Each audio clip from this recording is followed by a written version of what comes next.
അമൃത് Veni life quit presents daily news സായാഹ്ന വാർത്തകൾ powered by Pulimoottil silks KSFE in association with Joyalukkas. ഇത്തവണ first അടിക്കില്ലേ നമ്മള്?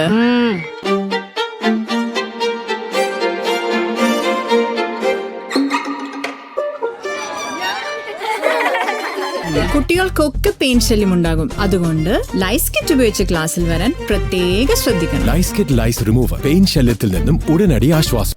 നമസ്കാരം, ഞാൻ നീതു കൃഷ്ണ. ഡെയിലി ന്യൂസിന്റെ സായാഹ്ന വാർത്തകളിലേക്ക് സ്വാഗതം. ഇന്ന് ഡിസംബർ 9 ചൊവ്വാഴ്ച. തദ്ദേശ തെരഞ്ഞെടുപ്പിൽ സംസ്ഥാനത്തെ 7 ജില്ലകളിലും കനത്ത പോളിംഗ്. തിരുവനന്തപുരം മുതൽ എറണാകുളം വരെയുള്ള ജില്ലകളിലാണ് ആദ്യഘട്ട വോട്ടെടുപ്പ് നടക്കുന്നത്.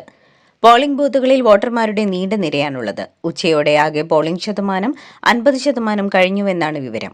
തിരുവനന്തപുരം, കൊല്ലം, പത്തനംതിട്ട, ആലപ്പുഴ, കോട്ടയം, ഇടുക്കി, എറണാകുളം ജില്ലകളിലെ 595 തദ്ദേശ സ്ഥാപനങ്ങളിലേക്കാണ് വോട്ടെടുപ്പ് നടക്കുന്നത്.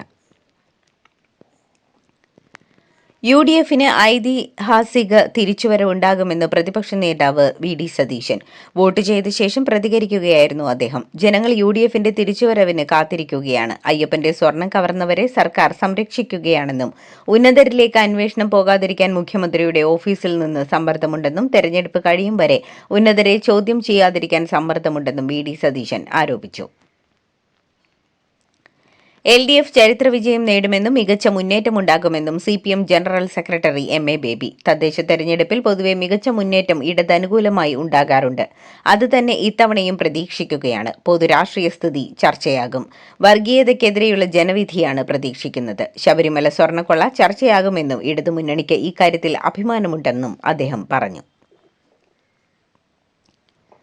നിർണായകമായ തെരഞ്ഞെടുപ്പാണ്. വോട്ട് ചെയ്ത ശേഷം BJP സംസ്ഥാന അധ്യക്ഷൻ രാജീവ് ചന്ദ്രശേഖർ. നാടിന്റെ ഒരു മാറ്റത്തിനായി വോട്ട് ചെയ്യണമെന്നും നാടിന് ഗുണം ചെയ്യുന്ന കാര്യത്തിനായി വോട്ട് ചെയ്യണമെന്നും രാജീവ് ചന്ദ്രശേഖർ പറഞ്ഞു. അയ്യപ്പനോട് കളിച്ചവരാരും ജയിച്ചിട്ടില്ലെന്ന് രമേശ് ചെന്നിത്തല. സർക്കാർ വിരുദ്ധ വികാരം ശക്തമാണ്. കോടിക്കണക്കിന് ആളുകളുടെ വികാരം വ്രണപ്പെടുത്തി അന്തർദേശീയ സംഘങ്ങൾക്കുള്ള ബന്ധം അന്വേഷിക്കണമെന്നും SITക്ക് അടുത്ത ദിവസം മൊഴി നൽകുമെന്നും അദ്ദേഹം പറഞ്ഞു. മന്ത്രിമാരെ മുഖ്യമന്ത്രി സംരക്ഷിക്കുകയാണെന്നും മന്ത്രി അറിയാതെ ഒരു കൊള്ളയും നടക്കില്ല എന്നും അദ്ദേഹം പറഞ്ഞു. തെരഞ്ഞെടുപ്പ് ദിവസം ശാസ്തമംഗലം വാർഡിലെ BJP സ്ഥാനാർത്ഥിയും മുൻ DGPയുമായ R Sreelekha pre poll survey ഫലം പങ്കുവച്ചത് പെരുമാറ്റച്ചട്ട ലംഘനമെന്ന് മന്ത്രി V ശിവൻകുട്ടി. ബന്ധപ്പെട്ട അധികൃതർ ഉചിതമായ നടപടികൾ സ്വീകരിക്കുമെന്ന് പ്രതീക്ഷിക്കുന്നുവെന്നും മന്ത്രി പറഞ്ഞു. തിരുവനന്തപുരം കോർപ്പറേഷനിൽ NDAയ്ക്ക് മുൻതൂക്കം എന്ന സർവേ ഫലമാണ് R ശ്രീലേഖ പങ്കുവച്ചത്. C4 സർവേ പ്രീ പോൾ ഫലം എന്ന പേരിലാണ് ഇന്ന് രാവിലെ പോസ്റ്റർ പങ്കുവച്ചത്.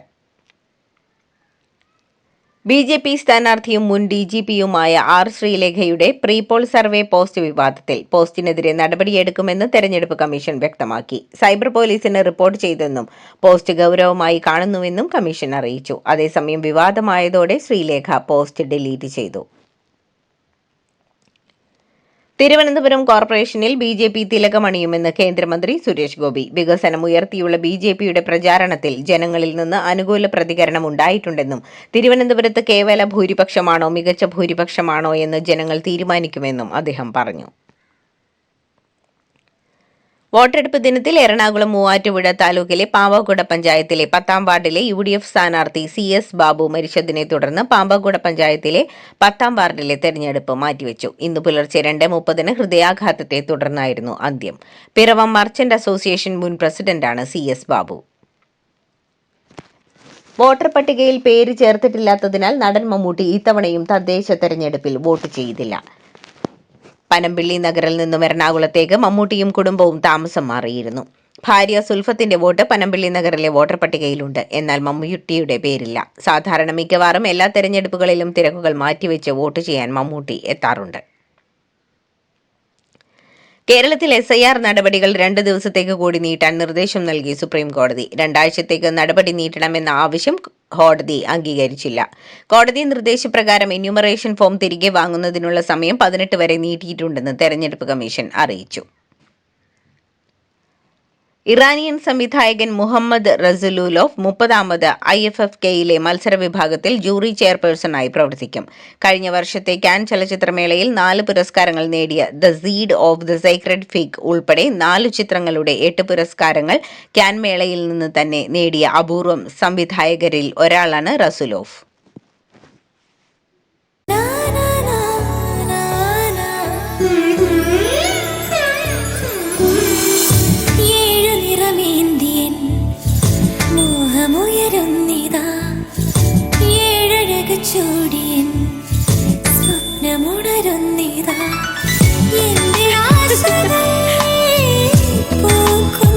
പട്ടിന്റെ കയ്യൊപ്പ് സിൻസ് 1924 പുളിമൂട്ടിൽ സിൽക്സ്.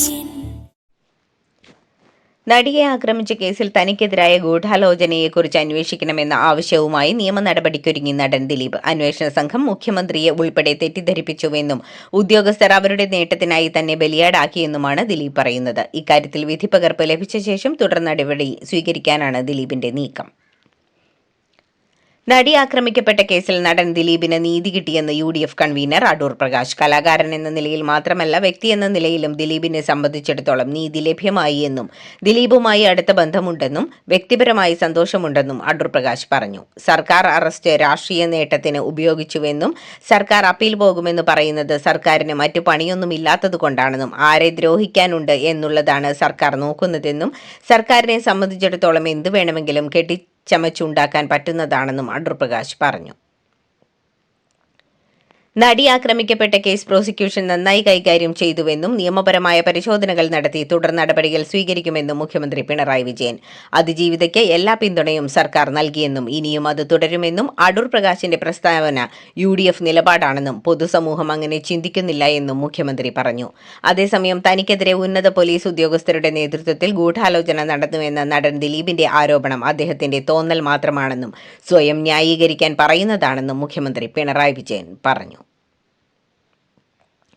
അടൂർ പ്രകാശിനെ തള്ളി KPCC. കോൺഗ്രസ് അതിജീവിതയ്ക്കൊപ്പമെന്ന് KPCC അധ്യക്ഷൻ സണ്ണി ജോസഫ് പ്രതികരിച്ചു. അടൂർ പ്രകാശിന്റെ പ്രതികരണം വ്യക്തിപരമെന്ന് MM ഹസനും പറഞ്ഞു. കോൺഗ്രസ് വേട്ടക്കാരനൊപ്പമല്ലെന്നായിരുന്നു മുതിർന്ന കോൺഗ്രസ് നേതാവും മുൻ പ്രതിപക്ഷ നേതാവുമായ രമേശ് ചെന്നിത്തലയുടെ പ്രതികരണം. മുന്നണിയുടെ പേരിൽ അഭിപ്രായം വേണ്ടെന്ന് രാജ്മോഹൻ ഉണ്ണിത്താൻ വ്യക്തമാക്കി. അതിജീവിതയ്ക്ക് നീതി കിട്ടിയില്ലെന്ന് തോന്നലുണ്ടെങ്കിൽ അപ്പീൽ പോകണമെന്ന് മുരളീധരൻ അഭിപ്രായപ്പെട്ടു. എന്നും എപ്പോഴും അതിജീവിതയ്ക്കൊപ്പമെന്നായിരുന്നു VM സുധീകരന്റെ പ്രതികരണം. നടി ആക്രമിക്കപ്പെട്ട കേസിൽ നടൻ ദിലീപിന് നീതി ലഭിച്ചുവെന്ന UDF കൺവീനർ അടൂർ പ്രകാശിന്റെ പ്രസ്താവന അങ്ങേയറ്റം സ്ത്രീവിരുദ്ധമായ പ്രതികരണമാണെന്ന് മന്ത്രി വീണ ജോർജ്. അവൾക്കൊപ്പം തുടർന്നുമുണ്ടാകുമെന്നും അടൂർ പ്രകാശിന്റെ പ്രസ്ഥാനത്തിന്റെ സ്ത്രീവിരുദ്ധതയാണ് കണ്ടതെന്നും കോൺഗ്രസിന്റെ സ്ത്രീവിരുദ്ധതയാണ് വാക്കുകളിലൂടെ വ്യക്തമാകുന്നതെന്നും നടി അനുഭവിച്ച പീഡനവും അവർ എടുത്ത നിശ്ചയദാർഢ്യത്തോടെയുള്ള നിലപാടാണ് പോരാട്ടങ്ങളെ മുന്നോട്ട് നയിച്ചതെന്നും മന്ത്രി വീണ ജോർജ് പറഞ്ഞു. ദിലീപിന് നീതി കിട്ടിയെന്ന് അടൂർ പ്രകാശ് പറഞ്ഞത് കോൺഗ്രസിന്റെ നിലപാടായിരിക്കുമെന്ന് V ശിവൻകുട്ടി വിമർശിച്ചു. അത് ശരിയാണോ എന്ന് ജനങ്ങൾ തീരുമാനിക്കട്ടെ എന്നും സർക്കാർ അതിജീവിതയ്ക്കൊപ്പമാണെന്നും സർക്കാർ അപ്പീൽ പോകാൻ തീരുമാനിച്ചിട്ടുണ്ടെന്നും അദ്ദേഹം പറഞ്ഞു. അതേസമയം കോടതി വിധിയെ മാനിക്കാതിരിക്കാൻ കഴിയുമോ എന്നും ഒരു നിരപരാധിയും ശിക്ഷിക്കപ്പെടാൻ പാടില്ലെന്നും നടനും MLAയുമായ മുകേഷ് പറഞ്ഞു. വിധിപ്പകർപ്പ് ലഭിച്ച ശേഷമേ കൂടുതൽ കാര്യം പറയാനാകൂവെന്നും ദിലീപിനെ കുറ്റവിമുക്തനാക്കിയ വിധിക്കെതിരെ അപ്പീൽ പോകുന്നതിലൊക്കെ സർക്കാർ തന്നെ തീരുമാനം പറയുമെന്നും മുകേഷ് പറഞ്ഞു. അടൂർ പ്രകാശിന്റെ പ്രസ്താവനയോടെ UDF അതിജീവിതയ്ക്കൊപ്പമല്ലെന്ന് വ്യക്തമായെന്ന് P രാജീവ് പറഞ്ഞു. കേസിലെ വ്യക്തികൾ ആരെന്നത് സർക്കാരിന് പ്രധാനമല്ല. സർക്കാർ തുടക്കം മുതൽ അതിജീവിതയ്ക്കൊപ്പമാണ്. ജഡ്ജിക്കെതിരെ നടക്കുന്ന വ്യക്തിപരമായ ആക്രമണങ്ങൾ അംഗീകരിക്കാനാവില്ല. വിധിയെ വിമർശിക്കാം, പക്ഷേ വ്യക്തിപരമായ വിമർശനങ്ങൾ പാടില്ലെന്നും മന്ത്രി P രാജീവ് പറഞ്ഞു. നടി ആക്രമിക്കപ്പെട്ട കേസിലെ കോടതി വിധിയിൽ നടൻ ദിലീപിനെ പിന്തുണച്ച് നടത്തിയ പരാമർശത്തിൽ മണിക്കൂറുകൾക്കകം മലക്കം മറിഞ്ഞ് UDF കൺവീനർ അടൂർ പ്രകാശ്. KPCCയുടെ നിർദ്ദേശപ്രകാരമാണ് അടൂർ പ്രകാശ് പ്രസ്താവന തിരുത്തിയതെന്നാണ് വിവരം. താൻ എന്നും അതിജീവിതയ്ക്കൊപ്പം എന്ന് പറഞ്ഞ അടൂർ പ്രകാശ് മാധ്യമങ്ങൾ നൽകിയത് ഒരു വശം മാത്രമെന്നും വിമർശിച്ചു. തന്റെ പ്രസ്താവനയെ വളച്ചൊടിച്ചെന്നും അടൂർ പ്രകാശ് ആരോപിച്ചു. നടിയെ ആക്രമിച്ച കേസിലെ കോടതി വിധിയിൽ അതിജീവിതയ്ക്ക് സമ്പൂർണ്ണ നീതി ലഭിച്ചില്ലെന്ന് കോൺഗ്രസ് നേതാവും MLAയുമായ ഉമാ തോമസ്. താൻ എന്നും അതിജീവിതയ്ക്കൊപ്പം ഉണ്ടായിരിക്കുമെന്നും അവർ വ്യക്തമാക്കി. അതേസമയം ദിലീപിന്റെ മുൻ ഭാര്യ മഞ്ജു വാര്യർക്കെതിരായ ദിലീപിന്റെ പരാമർശം കേസിൽ നിന്ന് ശ്രദ്ധ തിരിക്കാനുള്ള ശ്രമത്തിന്റെ ഭാഗമാണെന്നും ഉമാ തോമസ് ആരോപിച്ചു. നടി ആക്രമിക്കപ്പെട്ട കേസിലെ വിധിയിൽ താൻ അതിജീവിതയ്ക്കൊപ്പമാണെന്നും സർക്കാർ അപ്പീലിന് പോകുന്നതാണ് ശരിയെന്നും ശശി തരൂർ അഭിപ്രായപ്പെട്ടു. ഇതിൽ ന്യായത്തിന്റെ പക്ഷമാണ് പിടിക്കേണ്ടത്, ഏതെങ്കിലും ഒരു വശം പിടിക്കേണ്ടതില്ല. നീതി കിട്ടിയിട്ടില്ല എന്ന് നടിക്ക് തോന്നുന്നുണ്ടാകുമെന്നും നിയമ നടപടികൾ നടക്കട്ടെയെന്നും തരൂർ കൂട്ടിച്ചേർത്തു. അതേസമയം UDF കൺവീനർ പറഞ്ഞത് അദ്ദേഹത്തോട് ചോദിക്കൂ എന്നായിരുന്നു തരൂരിന്റെ മറുപടി. നടി ആക്രമിക്കപ്പെട്ട കേസിൽ കോടതി വിധിക്കെതിരെ മേൽക്കോടതിയിലേക്ക് പോവുകയാണെങ്കിൽ തനിക്കറിയാവുന്ന എന്തെങ്കിലും പുതിയ കാര്യങ്ങൾ കൂടി ഉണ്ടെങ്കിൽ പറയാൻ തയ്യാറാണെന്ന് നടൻ ലാൽ. വിധി ശരിയാണോ തെറ്റാണോ എന്ന് പറയാൻ താൻ ആളല്ലെന്ന് ലാൽ പറഞ്ഞു. താൻ വല്ലാത്തൊരു സമാധാനക്കേടിലാണ്, അതുകൊണ്ട് പെൺകുട്ടിയെ വിധി വന്ന ശേഷം വിളിച്ചിട്ടില്ലെന്നും ലാൽ മാധ്യമങ്ങളോട് പ്രതികരിച്ചു. അതിജീവിതയ്ക്കൊപ്പമാണെന്നും കോടതി വിധിയെ മാനിക്കുന്നുവെന്നും നടൻ ആസിഫ് അലി പറഞ്ഞു. അതിജീവിതയ്ക്ക് നീതി ലഭിക്കണമെന്നായിരുന്നു തന്റെ നിലപാട്. അത് ആരെങ്കിലും ശിക്ഷിക്കപ്പെടണമെന്നല്ല. വിധിയെക്കുറിച്ച് എന്തെങ്കിലും പറഞ്ഞാൽ കോടതി നിന്ദ ആകുമെന്നും ആസിഫ് അലി പറഞ്ഞു. അതേസമയം കുറ്റവാളികൾ ശിക്ഷിക്കപ്പെട്ടു എന്നാണ് വിശ്വാസമെന്നും ദിലീപ് കുറ്റവാളിയല്ല എന്നാണ് കോടതി പറഞ്ഞതെന്നും തിരക്കഥാകൃത്തും നടനുമായ രൺജി പണിക്കർ പറഞ്ഞു. വിധി എതിരായാൽ ഒരു ഭാഗത്തുള്ളവർക്ക് ആക്ഷേപമുണ്ടാകുന്നത് സ്വാഭാവികമാണെന്നും രൺജി പണിക്കർ പറഞ്ഞു. നടിയെ ആക്രമിച്ച കേസിൽ ഗൂഢാലോചനയുണ്ടെങ്കിൽ സർക്കാർ തെളിയിക്കട്ടെ എന്ന് സംവിധായകൻ വിനയൻ. കോടതി നടപടിക്രമങ്ങളുമായി മുന്നോട്ടു പോകട്ടെയെന്നും ഒരുപാട് ആരോപണങ്ങൾ ഉള്ള സ്ഥിതിക്ക് മേൽക്കോടതി വന്നാൽ കൂടുതൽ വിശ്വാസ്യത ഉണ്ടാകുമെന്നും വിനയൻ പറഞ്ഞു. കൊട്ടേഷനാണെന്ന് സർക്കാരാണ് പറഞ്ഞതെന്നും അത് തെളിയിക്കാൻ സർക്കാരിന് ബാധ്യതയുണ്ടെന്നും വിനയൻ മാധ്യമങ്ങളോട് പറഞ്ഞു. നടൻ ദിലീപിനെ സംഘടനകളിലേക്ക് തിരിച്ചെടുക്കാനുള്ള നീക്കത്തിൽ പ്രതിഷേധിച്ച് ഫെഫ്കയിൽ നിന്ന് രാജിവെച്ച നടിയും ഡബ്ബിംഗ് ആർട്ടിസ്റ്റുമായ ഭാഗ്യലക്ഷ്മി അന്തിമ വിധി എന്ന നിലയിൽ സംഘടനകൾ കാണുന്നുവെന്നും ഇനി ഒരു സംഘടനയുടെയും ഭാഗമാകില്ലെന്നും സംഘടനകൾക്കെതിരെ ഭാഗ്യലക്ഷ്മി തുറന്നടിച്ചു. ദിലീപ് നിരപരാധിയെന്ന് സുപ്രീം കോടതി പറയണം. നിലവിൽ വിധി പറഞ്ഞത് കീഴ്ക്കോടതി മാത്രമാണ്. അതിജീവിതയോട് സംസാരിക്കുക പോലും ചെയ്യില്ലെന്നും ഫെഫ്കയെ ഭാഗ്യലക്ഷ്മി വിമർശിച്ചു.